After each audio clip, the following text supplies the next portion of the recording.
ஒரு அப்பாவும் மகனும் சாலையோரத்துல ஒரு சின்ன பழக்கடையை வச்சுட்டு இருக்காங்க. அப்ப அவங்க பையன் கிட்ட அவங்க அப்பா சொல்றாரு, நான் சத்த கொஞ்சம் வீட்டு வரைக்கும் போயிட்டு வந்துடுறேன், நீ கொஞ்சம் கடையை பாத்துனாரு அப்படின்னு சொல்லிட்டு போறாரு.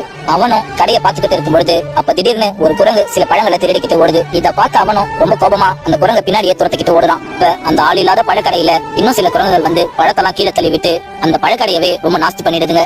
அந்த சிறுவனும் அந்த குரங்க பிடிக்க முடியாம ரொம்ப சோகமா கடைக்கு திரும்ப வர்றப்ப கடையில இருக்கிற எல்லா பழங்களும் தரையில விழுந்து நாஸ்தியா இருக்கிறத பார்த்துட்டு அவன் கண்ணீர் விட்டு அழுத்துட்டு நின்னுட்டு இருக்கான். அப்ப அவங்க அப்பா கடைக்கு திரும்ப வந்து கடையை பார்த்ததும் ரொம்ப அதிர்ச்சியா பையன் கிட்ட என்னாச்சுன்னு கேக்குறாரு. அவனும் கண் கலங்கிக்கிட்டு நடந்த விஷயத்த அவங்க அப்பா கிட்ட சொல்றான். அப்பா, இங்க நடந்த எல்லாத்துக்குமே காரணம் அந்த குரங்கு தான்பா அப்படின்னு சொல்றான். இத கேட்ட அவங்க அப்பா, எல்லாத்துக்கும் அந்த குரங்கு மேலே போய் போடாத, நம்ம கடை இவ்வளவு நாஸ்தியா இருக்கிறதுக்கு நீயும் ஒரு வகையில காரணம் தான் அப்படின்னு சொல்றாரு. எங்கேயோ அந்த குரங்கு பழங்களை எடுத்துட்டு போகும்பொழுது சரி போனா போகட்டும் அப்படின்னு சொல்லி நீ கடையிலேயே இருந்திருந்தனா நமக்கு இவ்வளவு பழங்கள் நஷ்டமா இருக்காது.